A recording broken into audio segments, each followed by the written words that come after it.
मित्रांनो, मंगळवारच्या दिवशी शांतपणे घराच्या या ठिकाणी 5 काळ्या मिरीच्या दाण्यांना फेकून द्या. हनुमान महाराजांच्या आशीर्वादाने तुमच्या जीवनात फक्त धनाची वर्षा होणार नाही, तर तुम्ही धनवान बनाल. या दिवशी मोठा दिव्य, दुर्मिळ, महाशुभ संयोग बनतो आहे. त्यामुळे या दिवशी उपाय केल्यास तुम्ही कोट्याधीश बनाल. तुमचे घर आनंदांनी भरून जाईल. तुमची प्रत्येक मनोकामना पूर्ण होईल. अचानक बँक बॅलन्स वाढू लागेल. करिअर आणि व्यवसायात दिवस रात्र प्रगती कराल. इतके पैसे येतील की ते हाताळता येणार नाहीत. तर मित्रांनो, हा उपाय कसा करावा, केव्हा करावा, कुठे करावा आणि उपाय करताना कोणत्या गोष्टींची काळजी घ्यावी, याची सर्व माहिती आम्ही तुम्हाला या व्हिडिओमध्ये देऊ. तर चला मित्रांनो, व्हिडिओमध्ये पुढे जाऊ. पहा, हा दिवस इतका खास असतो, इतका महत्त्वपूर्ण असतो. असे पाहिले आहे की कधी कधी मोठे मोठे पूजापाठ, अनुष्ठान केल्याने जी मनोकामना पूर्ण होत नाही, जी एका छोट्या उपायानेच पूर्ण होते. अनेकांनी हा उपाय केला आहे आणि त्यांना याचे फळही मिळाले आहे. जर तुम्हीही हा उपाय चांगल्या प्रकारे समजून घ्या, ऐका आणि मग करा, तुम्हाला या उपायाचे फळ नक्कीच मिळेल. हा उपाय केल्याने तुमच्या घरात कोणतेही दुःख किंवा समस्या असली, त्याचे कारण तुम्हाला माहीत नसले तरी चालेल. मित्रांनो, ही समस्या कोणत्याही कारणामुळे होऊ शकते, जसे की पितृदोष असू शकतो किंवा कोणताही मंगळ दोष असू शकतो आणि इतरही अनेक दोष असू शकतात. काहीही असले तरी तुम्हाला या उपायासाठी तुमच्या दोषाचे कारण शोधण्याची गरज नाही. मित्रांनो, मंगळवार दिवशी हा 5 काळ्या मिरीच्या दाण्यांचा उपाय करावा. मित्रांनो, आता आपण या उपायाच्या वेळेबद्दल समजून घेऊ. तर सर्वात पहिली गोष्ट मित्रांनो, आपण समजून घेऊया की हा 5 काळ्या मिरीच्या दाण्यांचा उपाय कोणासाठी आहे. पहा, येथे थेट एकच गोष्ट आहे की हा 5 काळ्या मिरीच्या दाण्यांचा उपाय तुमच्या मनोकामना पूर्ण करण्यासाठी केला जात आहे. हा उपाय तुमच्या जीवनातील दुःख आणि त्रास दूर करण्यासाठी केला जातो आहे. किंवा तुमचे काही मोठे कार्य असेल जे होत नाही, तर तुम्ही त्यासाठी हा उपाय तुम्ही करू शकता. तर थेट एकच गोष्ट आहे की तुम्ही तुमच्या कोणत्याही प्रकारच्या मनोकामनेसाठी या उपायाला करू शकता. हा उपाय तो व्यक्ती करू शकतो ज्याला त्याची कोणतीही मनोकामना भगवान गणेशाकडून पूर्ण करायची असेल. आणि जर कोणतीही माता किंवा बहिणी त्यांच्या घरातील सुख, शांती आणि धन संपदा वाढवण्यासाठी हा उपाय करू इच्छित असतील, तर घरातील ज्येष्ठ माता किंवा बहिणींनी विशेषतः या 5 काळ्या मिरीच्या दाण्यांच्या उपायाला करावेत. कारण माता आणि बहिणी घरातील लक्ष्मी असतात आणि जेव्हा घरातील लक्ष्मी विशेष उपाय करते, तेव्हा त्याचे फळ लवकर आणि मोठ्या प्रमाणात मिळते. त्याचबरोबर हा उपाय कोणताही व्यक्ती करू शकतो, मग तो मोठा असो, लहान असो किंवा मुलगा असो. ज्याला हा 5 काळ्या मिरीच्या दाण्यांचा उपाय समजला आहे, त्या व्यक्तीने हा उपाय मंगळवारच्या दिवशी नक्कीच करावा, कारण त्याला या उपायाचे फळ खूप लवकर मिळेल. तर आता आपण समजून घेऊया 5 काळ्या मिरीच्या दाण्यांच्या उपायाला तुम्ही कसे करायचे आहे आणि हा उपाय करण्याची जी वेळ आहे ती काय आहे. पहा मित्रांनो, मंगळवारच्या दिवशी करण्यात येणारा हा 5 काळ्या मिरीच्या दाण्यांचा उपाय मुख्यत्वे संध्याकाळी प्रदोष काळात करायचा आहे. आता मित्रांनो, प्रदोष काळाच्या वेळेबद्दल अनेकांच्या मनात प्रश्न निर्माण होतो की हा वेळ कधी असतो, किती वाजतापासून किती वाजतापर्यंत असतो, ज्यायोगे उपाय करण्याचा योग्य वेळ कळेल. तर आम्ही तुम्हाला सांगतो की प्रदोष काळाचा वेळ संध्याकाळी 6 वाजल्यापासून संध्याकाळी 7 वाजेपर्यंत असतो. या वेळेच्या दरम्यान तुम्ही उपाय कराल तर तुम्हाला या उपायाचा नक्कीच फल प्राप्त होईल. तर संध्याकाळी 6 वाजल्यापासून संध्याकाळी 7 वाजेच्या दरम्यान तुम्ही हा 5 काळ्या मिरीच्या दाण्यांचा उपाय करू शकता. आता इथे बरेच लोक नक्कीच हा प्रश्न विचारतील की आम्ही नोकरीला जातो, आम्ही ड्युटीवर जातो आणि परत यायला उशीर होतो, तर अशा परिस्थितीत आम्ही काय करावे. तर पहा, त्या लोकांनीही टेन्शन घेण्याची गरज नाही. जर तुम्ही हा उपाय संध्याकाळच्या वेळी प्रदोष काळात करत असाल आणि परत यायला उशीर होत असेल, जसे की तुम्ही 7 वाजेपर्यंत पोहोचत नाही, तर मित्रांनो, तुम्ही 7 किंवा रात्री 8 वाजेपर्यंतही हा उपाय केलात तरी चालेल. आणि जर त्याहीपेक्षा थोडा उशीर झाला तरी तुम्ही हा उपाय करू शकता. कारण मित्रांनो, मंगळवारचा दिवस आहे, हा दिवस खूपच कमी येतो. म्हणूनच जेव्हा कधी संधी मिळेल हा उपाय नक्कीच करून घ्या. कोणताही उपाय असो, तुम्ही कधीही करू शकता, फक्त प्रयत्न करा की वेळेच्या आतच करा. परंतु जर कोणत्या कारणामुळे वेळेवर न करू शकला तरी थोडा उशीर करूनही तुम्हाला उपायाचे फळ मिळेल. कारण मित्रांनो, तुम्हाला फक्त आणि फक्त हा 5 काळ्या मिरीच्या दाण्यांचा उपाय करायचा आहे. यामुळे तुमच्या जीवनात जर धन वैभवाची समस्या चालू असेल, जर तुम्ही पैशासाठी खूप जास्त चिंताग्रस्त असाल, आर्थिक तंगी चालू असेल, अनेक वेळा प्रयत्न आणि मेहनत करूनही यश मिळत नसेल तर हा उपाय नक्कीच करा. जर तुम्ही व्यापारात अपयशी ठरत असाल, नोकरी मिळवण्याच्या प्रयत्नात अपयशी ठरत असाल किंवा कोणत्याही कार्यात जर अपयशी ठरत असाल किंवा धनाची हानी होत असेल तर हा छोटासा उपाय नक्की करावा. तर चला या विशेष उपायाबद्दल जाणून घेऊया. पण त्याआधी एक विनंती, जर तुम्ही चॅनेलवर नवीन असाल तर कृपया चॅनेल नक्कीच सबस्क्राईब करा. आजचा हा व्हिडिओ खूपच खास असणार आहे, कारण मंगळवारी करण्यास सांगितलेले 3 विशेष उपाय आज तुम्हाला या व्हिडिओमध्ये सांगितले जातील. हा उपाय तुम्ही तुमच्या समस्येनुसार करू शकता. या उपायांमध्ये धन प्राप्तीचे उपाय, मनोकामना पूर्तीचे उपाय आणि जीवनातील सर्व प्रकारच्या समस्यांना दूर करण्याचे उपाय सांगितले जातील. चला जाणून घेऊया सर्वात पहिला उपाय. या उपायासाठी तुम्हाला सर्वात आधी 5 काळ्या मिरीच्या दाण्यांची गरज लागेल. आता 5 काळ्या मिरीचे दाणे मंगळवारी रात्री झोपण्याआधी शांतपणे या ठिकाणी फेकून द्या. हे 5 काळ्या मिरीचे दाणे तुम्हाला जीवनातील प्रत्येक कष्टातून मुक्त करतील. भगवान शनिदेवजींच्या आशीर्वादाने संपूर्ण जीवनात धनाची वर्षा होत राहील आणि मित्रांनो, मोठ्या मोठ्या शत्रूंपासूनही तुम्हाला सुटका मिळेल.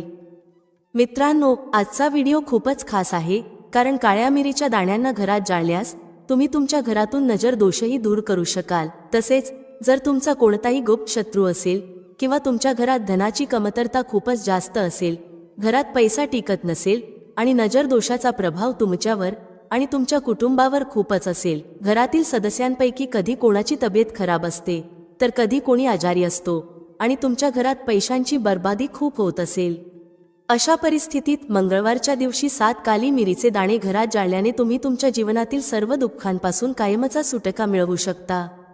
तसेच तुमचा मोठ्यात मोठा शत्रूही गुडघे टेकून बसेल जर तुम्ही हा उपाय मंगळवारी केला. आता पहा, जर तुमचे जीवन नेहमीच समस्यांनी भरलेले असेल तर तुम्हाला काळी मिरीचे उपाय नक्की करायला हवेत, कारण काळी मिरीचे उपाय त्वरित परिणाम दाखवतात. दुसरी गोष्ट म्हणजे हे उपाय तुम्हाला गुप्त शत्रूंपासूनही सुटका देतात आणि तुम्हाला कधीही नजर दोषामुळे त्रास होत नाही. तर चला आधी समजून घेऊया की काळ्या मिरीचे 7 दाणे तुम्हाला तुमच्या घरात कुठे जाळायचे आहेत आणि या लहानशा उपायाने तुम्ही तुमच्या जीवनातील मोठ्यात मोठ्या शत्रूपासून कसा सुटका मिळवू शकता. तुमचे गुप्त शत्रूही काहीही वाईट करू शकणार नाहीत. बरेच लोक हे जाणतात की जेव्हा एखाद्या व्यक्तीला नजर लागते तेव्हा त्याच्या पैशावर आणि घरातील सुखशांतीवरही नजरचा परिणाम होऊ शकतो. आता आपल्या घरातून सर्वात आधी तुम्हाला नजरदोष दूर करायचा आहे. जसे नजरदोष दूर कराल, तुमच्या गुप्त शत्रूंच्या नजरेचा जो परिणाम होतो तो त्वरित संपून जाईल आणि मग तुम्हाला तुमच्या जीवनातील कष्टांपासूनही सुटका मिळेल. आता तुम्हाला काय करायचे आहे? येथे 4 काळ्या मिरीचे दाणे घ्यायचे आहेत. ध्यानात ठेवा, एकही दाणा तुटलेला नसावा. त्याच्यासोबत एक कपुराचा तुकडा घ्यावा. आता हे 4 काळ्या मिरीचे दाणे तुम्हाला तुमच्या घरातील कोणत्याही कोपऱ्यात ठेवून जाळायचे आहेत. जसे तुमच्या घरात एक खोली आहे तर कोणतीही खोली निवडा.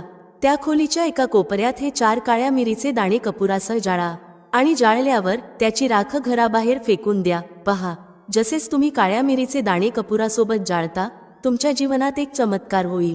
तुम्हाला दिसेल की तुमच्या घरात जे अचानक दुःख येत होते, धनाच्या बाबतीत तुम्ही त्रस्त होता, घरात पैसा येत नव्हता किंवा घरात आजार वाढत होते किंवा असा एखादा व्यक्ती होता जो नेहमीच आजारी राहत होता, चिडचिड्या स्वभावाचा होता आणि नेहमी क्लेशात राहत होता, हे सर्व तुमच्या घरातून दूर होईल. जर कोणाला नजर दोष लागला असेल तर तोही दूर होईल. दुसरी गोष्ट, तुमचे गुप्त शत्रूही तुमचे काहीही बिघडवू शकणार नाहीत जेव्हा तुम्ही कपुरासोबत 7 काळ्या मिरीचे दाणे घरात जाळता. पहा, काळ्या रंगाच्या वस्तू शनिदेवाशी संबंधित असतात. काळ्या मिरीचे जेवढे उपाय असतात ते त्वरित परिणाम दाखवतात आणि लवकर यशस्वी होतात. याशिवाय तुमच्या घरात कधीही नकारात्मक ऊर्जा थांबत नाही जेव्हा तुम्ही काळ्या मिरीला घरात जाळता. हा उपाय करा आणि मग बघा की तुमचा मोठ्यात मोठा गुप्त शत्रूही गुडघे टेकून बसेल. हा उपाय करताच त्यांची कितीही वाईट नजर असली तरी त्याचा तुमच्यावर, तुमच्या घरावर आणि तुमच्या धनावर काहीही परिणाम होणार नाही, कारण येथे तुम्हाला थेट शनी देवाचा आशीर्वाद मिळेल. तर हा पहिला उपाय आहे. आता दुसऱ्या उपायाबद्दल बोलूया, जो मंगळवारी करायचा आहे आणि तोही काळ्या मिरीचाच आहे. हा उपाय विशेषतः त्या लोकांसाठी आहे जे म्हणतात की आमच्या घरात नेहमी दुःख असते, पैसा येत नाही, आजार येत आहेत आणि धनाच्या बाबतीत नेहमीच समस्या असते. तर जे लोक म्हणतात की जीवनात दुःख आहे त्यांनी हा दुसरा उपाय करावा। जर तुमच्या जीवनात दुःख खूपच वाढले असेल, कष्ट खूपच वाढले असेल आणि धन तुमच्याकडे टिकत नाही, तर मंगळवारी हा काळ्या मिरीचा दुसरा उपाय करा। करायचे काय आहे? 5 काळ्या मिरीचे दाणे घ्यायचे आहेत। तुमच्या घरात जो व्यक्ती खूपच त्रस्त असतो तोच हा उपाय करेल हे पाहण्याचा प्रयत्न करा, तर अधिक उत्तम आहे। जर तो करू शकत नसेल तर तुम्हीही त्याच्या जागी हा उपाय करू शकता। काय करायचे आहे? ज्या व्यक्तीकडे पैसा टिकत नाही किंवा जो आजारी आहे त्याच्यावरून 5 काळ्या मिरीचे दाणे 7 वेळा उतरवायचे आहेत। पण उतरवणे घड्याळाच्या दिशेने नाही, तर उलट दिशेने एंटी क्लॉकवाईज करायचे आहे। 7 वेळा एंटी क्लॉकवाईज उतरवा आणि मग या 5 काळ्या मिरीचे दाणे घेऊन एखाद्या चौरस्त्यावर जा। चौरस्ता म्हणजे ते ठिकाण जिथे 4 दिशा असतात। तिथे 4 दिशांमध्ये एक काळ्या मिरीचे दाणे फेकून द्या आणि 5वा दाणा आकाशाच्या दिशेने पाहून हवेत उडवून द्या। हे सर्व केल्यानंतर तुम्ही तुमच्या घराकडे परत जा, कोणाशीही वाटेत बोलू नका आणि मागे वळूनही पाहू नका। प्रयत्न करा की हा उपाय संध्याकाळच्या वेळी कराल, जेव्हा आसपास कमी लोक असतील। दुसरी गोष्ट, या उपायाबद्दल कोणालाही सांगू नका, कारण असे उपाय गुप्त ठेवले जावे लागतात, तेव्हाच हे आपला परिणाम दाखवतात। तुमच्या घरातील एखाद्या दोघांना माहीत आहे तर ठीक आहे, पण बाहेरच्या कोणालाही काहीही सांगू नका। आता चला आपल्या तिसऱ्या उपायाबद्दल बोलूया। हा तिसरा उपायही मंगळवारचा आहे आणि शनिदेवाशी संबंधित आहे। शनिदेव न्यायाचे देवता आहेत आणि कर्मफलदाता आहेत। व्यक्तीला त्याच्या कर्मांच्या आधारावर फल देण्याचे कार्य शनिदेवाचे आहे। जर कोणी चांगले कर्म करत असेल तर त्याला सुख मिळते, पण जर चूक होत असेल तर जीवनात दुःख आणि कष्टही येतात। जेव्हा शनीची 7.5 शनी धया किंवा कोणतीही महादशा एखाद्याच्या कुंडलीत असते, तेव्हा अनेकदा धनाची कमतरता, घरात भांडण तंटे आणि सुख शांतीची कमतरता जाणवते। जर तुमच्या घरात अचानक धनाची कमतरता येत असेल, भांडणं होत असतील आणि तुम्ही पैशासाठी त्रस्त आहात, शनिदेवाचा त्रास तुम्हाला त्रास होत असेल, त्यामुळे आता तुम्हाला शनिदेवाला प्रसन्न करायचे आहे। कसे करणार? 1 काळ्या रंगाचा कपडा घ्या, त्यात 11 काळ्या मिरीचे दाणे ठेवा आणि 1 रुपया ठेवा। याची एक छोटीशी पोटली बनवा आणि शनिदेवाच्या मंदिरात जा। मंदिराच्या बाहेर कोणत्याही गरजू व्यक्तीला ही पोटली द्या आणि शनिदेवाचा ध्यान करून आपल्या घरी परत या। हा उपाय 5 मंगळवारी करा, मग बघा की जीवनात असा चमत्कार होईल की तुम्हाला स्वतःवर विश्वास बसणार नाही, तुमच्या घरातील कोणालाही विश्वास बसणार नाही की तुमच्या जीवनातील सर्व समस्या कशा दूर होत आहेत। जेव्हा तुम्हाला वाटेल की जीवनात कोणताही मार्ग शिल्लक नाही, तर एकदा शनिदेवावर विश्वास ठेवा आणि हा उपाय करा। याचा चमत्कार तुम्हाला स्वतःच्या जीवनात दिसेल। हे 101 नाही तर 501% सत्य आहे। फक्त संपूर्ण श्रद्धेने उपाय करा आणि ज्याने या वर्षात शनिदेवाला प्रसन्न केले त्याचे भाग्य असे चमकेल की 7 पिढ्या सुख भोगतील। आता दीपक लावण्याचे नियम समजून घेऊया। जर आपण संध्याकाळी दीपक लावतो तर स्नान करणे आवश्यक आहे का? म्हणजे संध्याकाळची पूजा स्नान न करता केली जाऊ शकते का? आणि संध्याकाळी घरात किती दीपक लावायला हवेत? दीपक लावण्याचे मंत्र काय आहे? घरातील समस्यांना दूर करण्यासाठी आणि कोणत्याही विशेष मनोकामना पूर्ण करण्यासाठी दीपक कसा प्रज्वलित करावा, तर आता ही माहिती पूर्णपणे संध्याबंधनावर आधारित आहे। संध्याकाळच्या वेळी जो संध्याबंधन करतात, पूजा अर्चना करतात, दीप प्रज्वलित करतात, तो कसा करायचा आहे, कोणत्या नियमांचे पालन करायचे आहे, यावर आधारित आहे। जर तुम्हाला आजचा व्हिडिओ चांगला वाटला तर लाईक नक्की करा, कारण तुमचे लाईक्स आणि कमेंट्स माझ्यासाठी खूप महत्त्वाचे असतात। हाच एकमेव मार्ग आहे ज्यामुळे मला समजते की तुम्हाला हा व्हिडिओ चांगला वाटला आणि तुमच्यासाठी उपयुक्त आहे। तर व्हिडिओ चांगला वाटला तर लाईक करा आणि कमेंट बॉक्समध्ये जय माता लक्ष्मी लिहा, ज्यामुळे माताजीची कृपा तुमच्यावर आणि तुमच्या कुटुंबावर सदैव राहील आणि तुम्हाला कधीही धनाची कमतरता होणार नाही। प्रिय भक्तांनो, सर्वप्रथम संध्याकाळी दीपक प्रज्वलित करण्यापूर्वी म्हणजे संध्याकाळच्या पूजेपूर्वी स्नान आवश्यक आहे का हे समजून घेऊया। पहा, शास्त्रानुसार पूजेत शुद्धता आवश्यक आहे। जेव्हा आपण सकाळी पूजा करतो तेव्हा स्नान करणे अत्यंत आवश्यक आहे। सकाळी स्नान न करता पूजा करू नये, परंतु संध्याकाळच्या पूजेसाठी तुम्ही हात, पाय आणि चेहरा धुवूनही पूजा करू शकता। पहा, तुम्ही वस्त्र बदलू शकता किंवा फक्त हात पाय धुवून, तोंड धुवून पूजा करू शकता। संध्याकाळी पूजा करायची आहे तर दिवसभर शुद्धतेचे पालन करा। जसे की तुम्ही कधी टॉयलेट किंवा बाथरूममध्ये जाता तेव्हा शुद्धीकरण करा आणि तोंड धुवा। जर तुम्ही दिवसभर शुद्धतेचे पालन करत असाल तर संध्याकाळच्या वेळी स्नान न करता फक्त हातपाय धुवून पूजा करू शकता. पुढचा प्रश्न आहे की संध्याकाळच्या पूजेत दिवा कधी लावायचा? पहा, संध्याकाळचा जो पूजा काळ आहे तो गोधुली वेळ असतो, प्रदोष काळ असतो. म्हणजेच सूर्यास्त होत असताना आपल्याला घरात दीपक प्रज्वलित करायला हवा. आता तुम्ही विचारता की संध्याकाळी दिवा किती वाजता लावावा? पहा, सूर्यास्ताची वेळ प्रत्येक ऋतूमध्ये वेगवेगळी असते. जसे की हिवाळ्यात 4:30 वाजता सूर्यास्त होतो, तर कधी 5:30 वाजेपर्यंतही होऊ शकतो. उन्हाळ्यात सूर्यास्त 6:30 ते 7 वाजेपर्यंत असतो, तर कधी कधी 7:30 वाजताही सूर्यास्त होतो. म्हणून एकच वेळ सांगणे की याच वेळी दिवा प्रज्वलित करा हे कठीण आहे आणि योग्यही नाही. दरवेळी एकाच वेळी दीपक प्रज्वलित करता येणार नाही. म्हणून संध्याकाळचा काळ लक्षात ठेवा. संध्याकाळचा काळ म्हणजे सूर्य अस्त होताना, तेव्हा तुमच्या घरात दिवा प्रज्वलित करा. आता बोलूया किती दिवे तुमच्या घरात प्रज्वलित करायला हवेत. शास्त्रानुसार संध्याकाळी दररोज तुमच्या घराच्या मुख्य दारावर एक दिवा नक्कीच लावा. याचे महत्त्व काय आहे?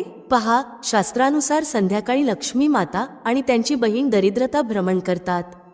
ज्या घराच्या मुख्य दारावर दिवा प्रज्वलित केले जाते त्या घरात माता लक्ष्मी प्रवेश करतात आणि ज्या घराच्या मुख्य दारावर दिवा लावला जात नाही त्या घरात दरिद्रता प्रवेश करते. म्हणून माता लक्ष्मी तुमच्या घरात प्रवेश कराव्या यासाठी मुख्य दारावर एक दीपक नक्कीच प्रज्वलित करा. मुख्य दारावर संध्याकाळी प्रज्वलित केलेला दिवा अनेक लाभ देतो. शास्त्रानुसार संध्याकाळी ज्या घराच्या मुख्य दारावर दिवा प्रज्वलित केले जाते त्या घरात कोणतीही नकारात्मक ऊर्जा प्रवेश करत नाही. जर तुमच्या घरात काही वास्तुदोष असेल तर मुख्य दारावर दिवा प्रज्वलित केल्याने सर्व प्रकारच्या वास्तुदोषांपासून मुक्ती मिळते.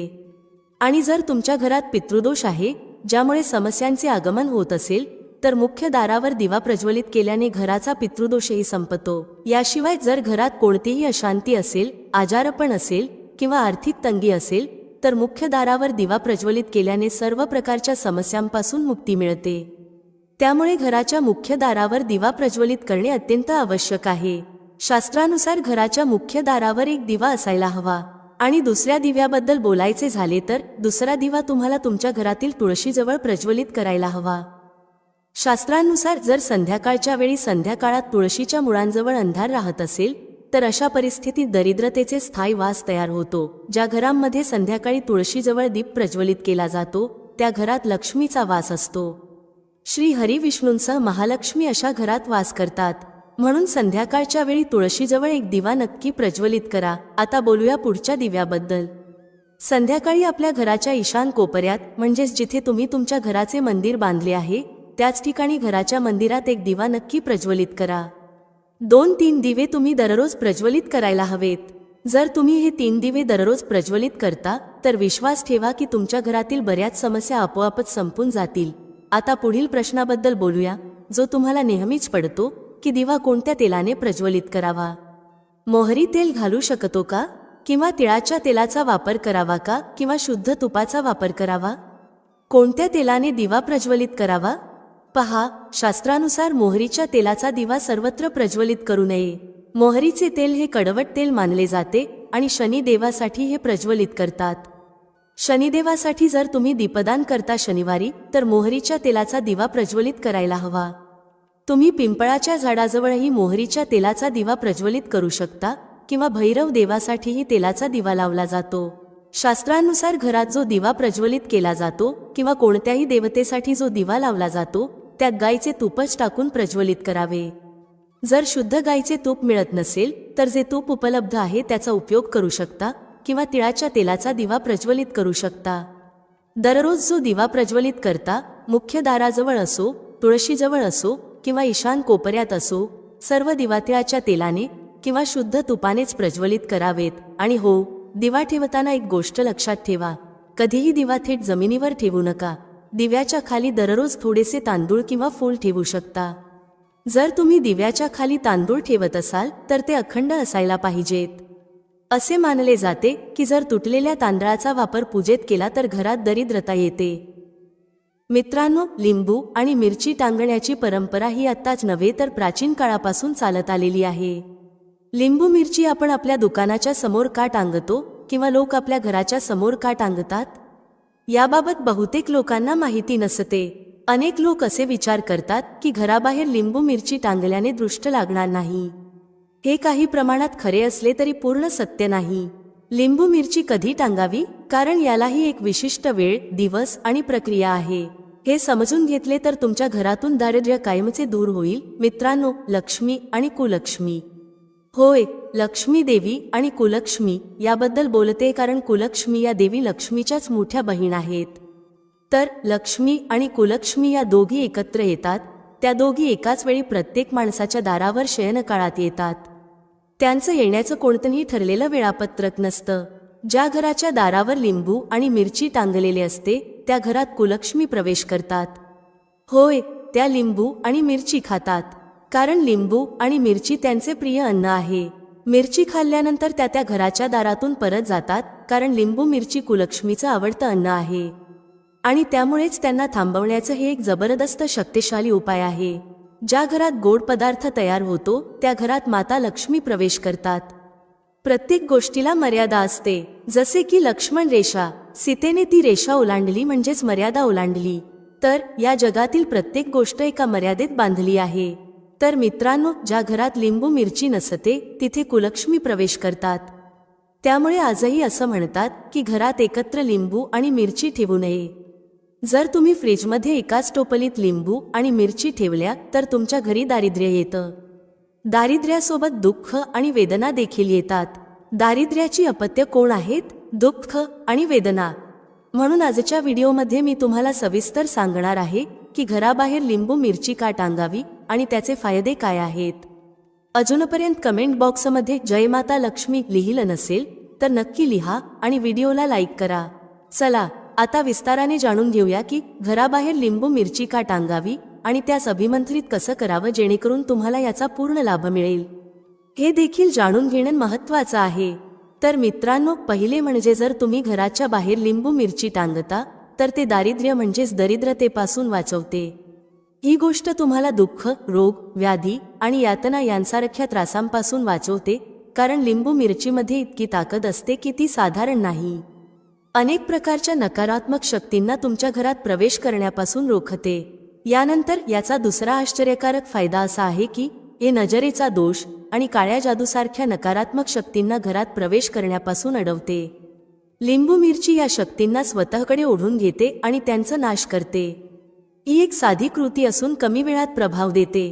त्यामुळे लिंबू मिरची नजरेचा दोष आणि काळ्या जादूला ओढून घेते आणि स्वतःचा नाश करून तुमच्या घराचे रक्षण करते. ज्या लोकांचा वाहन चालवण्याचा व्यवसाय आहे त्यांनी आपल्या वाहनात लिंबू मिरची नक्कीच बांधायला हवी. आजकाल प्लास्टिकच्या पिशवीत बांधलेली लिंबू मिरची दिसते, ज्यावर बुरी नजर वाले 13 मोहकाला असं लिहिलेलं असतं. पण प्लास्टिकचा काहीही उपयोग होत नाही. तुम्ही एक काम करा, मंगळवारी हनुमानजींच्या खांद्यावरच्या सिंदुराचा थोडासा भाग घ्या, 2 लिंबू आणि 5 मिरच्या घ्या आणि त्यावर तो सिंदूर लावा. त्यानंतर हे लिंबू मिरची तुमच्या वाहनात टांगून ठेवा. यामुळे तुमचं वाहन आजीवन सुरक्षित राहील आणि नकारात्मक शक्तीपासून वाचेल. या उपायाचा चौथा जबरदस्त फायदा असा आहे की ज्यांना नजर दोष किंवा तांत्रिक बाधा असते त्यांच्या बाबतीत लिंबू मिरची खूप उपयोगी ठरते. ज्या घरात लहान मुले वारंवार रडतात किंवा त्रस्त होतात अशा घरात लिंबू मिरची टांगल्याने नकारात्मक शक्तींना प्रवेश करता येत नाही. अशा स्थितीत तुम्हाला भोंदूबाबांच्या फंदात पडण्याची गरज उरत नाही. घराबाहेर लिंबू मिरची लटकवल्याने हे तांत्रिक दोष आणि नजर दोष नष्ट होतात. पाचवा फायदा असा आहे की लिंबू मिरची घराबाहेर ठेवल्याने लोक जुते चप्पल घालून घरात येण्यास टाळाटाळ करतात. जुते चप्पलातून येणारी नकारात्मक ऊर्जा लिंबू मिरचीच्या प्रभावाने घरात प्रवेश करत नाही. जसे की तुम्ही पाहिले असेल की संत किंवा ज्योतिषांच्या ठिकाणी जाऊन तुम्हाला जुते दान करण्याचा सल्ला दिला जातो, कारण जुते चप्पलांमध्ये व्यक्तीचे कर्म आणि कुकर्म जमा असतात. त्यामुळे घराच्या बाहेर लिंबू मिरची टांगणे खूप फायदेशीर ठरते. या उपायाचा 6वा फायदा असा आहे की लिंबू मिरची घराबाहेर टांगल्याने पितृदोष, वास्तुदोष आणि घरगुती कलह दूर होतात. ज्या घरात वारंवार भांडणे किंवा पितृदोष असतो अशा घरात लिंबू मिरची टांगल्याने सकारात्मक बदल होतो.